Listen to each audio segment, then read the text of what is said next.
አይ ብሩኬ ዋሁ እኔ አሳዘነኝ እኮ የምሬን ነው። ማለት ሀይሚ መጣች እንዴ ሀይሚ መጣች።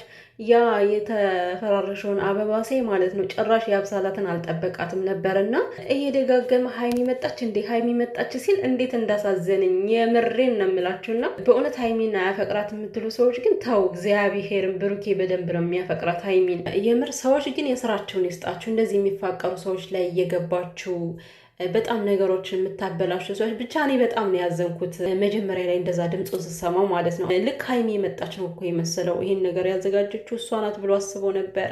ግን ምን ዋጋ አለው? ከሰው ኩሽና ገብታ እንደ ውንጥ ውንጥ የምትል ሴት ነው የመጣችው። የስችማ ደግሞ የአይን አውጣነቷ በጣም ይለያል። የሩቅ ጠላት ሳይሆን የቅርብ ወዳጅን ጠርጥር ማለት አሁን ነው። ልክ እንደ ፍፄ አይነቶቹ ማለት ነው። እና እውነት በጣም አሳፋሪ ስራ ነው። ፍፄ እንግዲህ ይህን ነገር ሲያደርግ ገና ለመጀመሪያው አይደለም እኮ ድጋሚ ነው፣ ሁለተኛ ጊዜ ሲያደርገው ነው። ሰላም ቤተሰብ እንዲቆያችሁልኝ ሰላማችሁ ይብዛ። ውድ ቤተሰብ እውነት ለመናገር ብሩኬ ራሱ ዛሬ እኔ አናዶኛል። በቃ ተናድጄበታለሁ። ስለ ብሩኬ ችግር የለውም እመጣበታለሁ፣ ወደኋላ መጨረሻ ላይ እናገራለሁ ስለሱ ማለት ነው። ነገር ግን ፍፄ እንግዲህ ብዙ ጊዜ እኛ መፍራት ያለብን ከቅርባችን ያለ ሰው ነው። የምሬን ነው የምላችሁ። ምክንያቱም የሩቅ ጠላታችን ሊያጠቃን ቢፈልግ እንኳን አንዴ ነው፣ ያንን ያክል የኛን እንቅስቃሴ አያውቅም። የቅርባችን ሰው ግን ልክ እንደ ፍፄ ቅቤ ምላሱን እያስረዘመ ጣፋጭ ጣፋጭ የሆኑ ነገሮችን ለኛ እየተናገረ ውስጡ ግን መርዝ ነው። እኛ በማናውቀው ሁኔታ አንዴ ብቻ አይደለም እየተደጋገመ ህይወታችን ያመሰቃቀላል፣ ልባችን ይሰብራል፣ ይጎዳናል ማለት ነው። ልክ ብሩኬን እየጎዳው እንዳለ ሀይሚን እየጎዳት እንዳለ እና ብዙ ጊዜ ጥንቃቄ ልታደርጉ የሚገባችሁ የቅርባችሁ ሰው ነው። እና ፍፄ ይሄንን ነገር ሲያደርግ ለሁለተኛ ጊዜ ነው ያልኳችሁ። መቼም የምትረሱት ነገር አይደለም አይደለ? ከእዩ ጋር እንደዛ በሴሪሞኒ ቅልጥልጥ አድርጎ ያንን የመሰለ ኬክ አዘጋጅተው አበባ በትነው ምናምን ነገር ወርቅ እንድትገዛ አድርገው እሷን ሰርፕራይዝ እንዲደረግ ያደረገው ፍፄ ነው ይህን ሁሉ ያቀደው። ከዛ ደግሞ መልካም ለመምሰል ሀይሚን ጠራት። እንደዚህ ተፈጥሯል ነይ ብሎ ጠራት ማለት ነው። አያችሁ ሲያስመስል ግን። እና ሀይሚና ብሩኬ ተለያየን ብለው ቪዲዮ የሰሩት ትናንትና ነው አይደል እንዴ? እኛ የምናውቀው ነገር የለም። ይለያዩ አይለያዩ ፈጣሪ ብቻ ነው የሚያውቀው። ፈጣሪ የምር እህሏቸው ከሆነ ይቀጥለዋል ይሄን ግንኙነት አይደል እንዴ? ነገር ግን ዛሬ በዚህን ያክል ደረጃ ተጣድፈ ፍፄ ይሄን ነገር ማድረግህ ምን ፈልገ ነው? ሀይሚና ብሩኬ እንዲታረቁ አትፈልግም ነው? የምትናገራቸው ነገሮች ከልብህ አይደለም። ስታስመስል ነበረ። እኔ እንዲለያዩ አልፈልግም ሁለቱንም እወዳለሁ ስትል ነበር። ከላይ ከሚወድ ሰው ፈጣሪ ይሰውራችሁ፣ ፈጣሪ ይጠብቃችሁ። እንደዚህ አይነት ሰው ባጠገባችሁ ፈጣሪ አያምጣባችሁ። የምር ብሩኬ ራሱ ጓደኛልኝ ብለህ እንዳታወራ። ምክንያቱም እነዚህ ጓደኞች አውሬ እንጂ ሰው አይደሉም። እውነት አሁን ብሩኬን እንድታረጋጋው ነው ወይስ ብሩኬን እንድታመሰቃቀለው ነው እች ልጅ ይዛት የመጣኸውና? ሲጀመር ነገሩ በእዩ ይነሳ እንጂ እኮ ማለት ነው በደንብ ምስቅልቅል ያሉት ሀይሚና ብሩኬ በያብሰላት እኮ ነው። ያብሰላት ከመጣች በኋላ ነው ነገሩ በጣም እንደዚህ ሊሰፋ የቻለው። ታዲያ የልጆችን ህይወት ያመሰቃቀለች ሴት እንዴት ነው ብሩኬ በደበረው ሰዓት እሷ ታረጋጋዋለች ሰው ያስፈልገዋል ብለህ የምታመጣው? ሲጀመር ብሩኬ ምን አይነት ሰው ነው የሚያስፈልገው? ደህና እኮ ነው። አልታመመም፣ አልተሰበረም፣ እጁ ምንም አልሆነም። መብላት ይችላል፣ መጠጣት ይችላል በራሱ።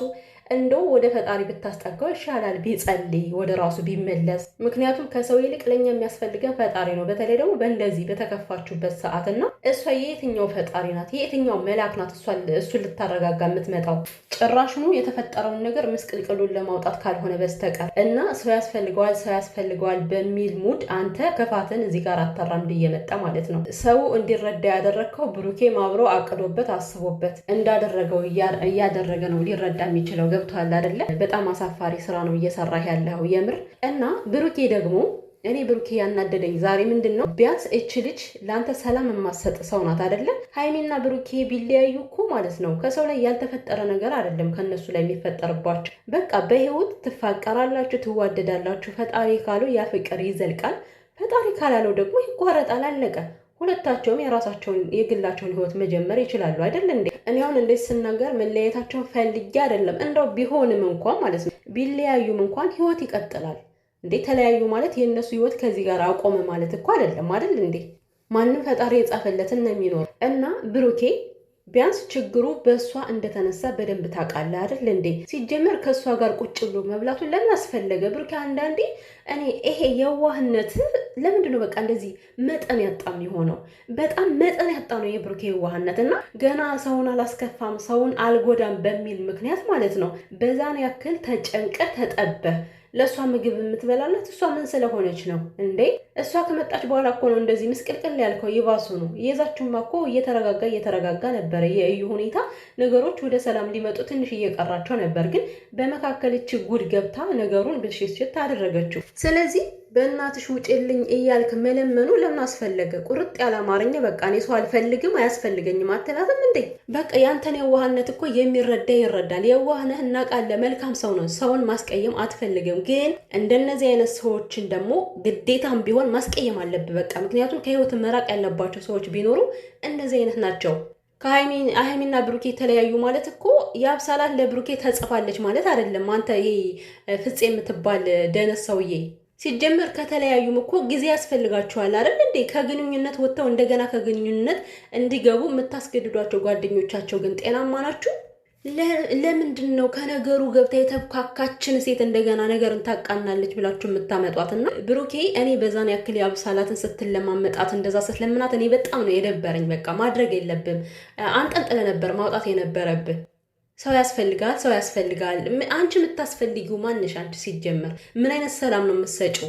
እንደፈለገ ልታደርገው ትሞክራለች እኮ። የኔ እናት ያፈቀርሽው አንቺ ነሽ እንጂ እሷ አላፈቀረሽም።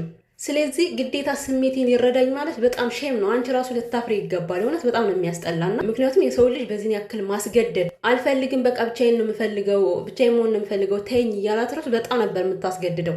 ስለዚህ ብሩኬ እች ልጅ አሁንም ቢሆን ካጠገብ ባታደርሳት። ምክንያቱም እኔ እንጃ መሆንም ካለበት አላውቅም። እግዚአብሔርን እኔ ከአብሳላት ውጭ ቢሆን ደስ ይለኛል። ለምን እች ልጅ የግንኙነታቸው መፍረስ መንስኤ ስለሆነች አላውቅም። ከብሩኬ ጋር መሆኗ ምንም ነው የማይመቸኝ ምንም።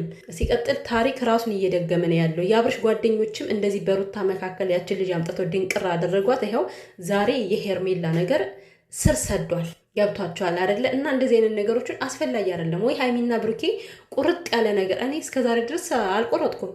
ሀይሚ ብትናገርም እኔ ከዚህ በኋላ መቀጠል አልፈልግም ብትልም ምንም እምነቱ የለኝም። በቃ ይለያያሉ ብዬ እምነቱ የለኝም ማለት ነው። በነገራችን ላይ ከተለያዩም ለራሳቸው ነው፣ ካልተለያዩም ለራሳችን ነው።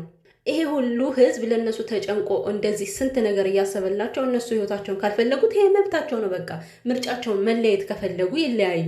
ግን ደግሞ ለህይወታችሁ መመሰቃቀል መፍትሄ ማለት መንስኤ የሆን ሰው እናንተ ከህይወታችሁ ማስገባት አለባችሁ ብዬ አላምንም። እና ብሩኬ ልጅ ተጠንቀቃት። በቃ እግዚአብሔርን አታስፈልግህም። በዚህ ሰዓት በተለይ አብሶ በዚህ ሰዓት አታስፈልግህም። ለሁሉም አንድ አይነት ባህሪ እንዳለው እኔ ይገባኛል ብሩኬ። ነገር ግን ማለት ለጠላቶቹ ደግሞ ለየት ያለ ባህሪ ሊኖረው ይገባል። በቃ ቆፍጠን በልባቸው። ቆፍጠን ስትልባቸው ማንም ካጠገባ አይደርስም። ሁሉም እኮ እንደዚህ እየመጣ ካንተ ላይ የሚልፈሰፈሰው ባህሪን ስለሚያውቅ ነው። ልብህን ጓደኛም ሆነ ምንም ልብህን ስለሚያውቅ ብቻ ነው።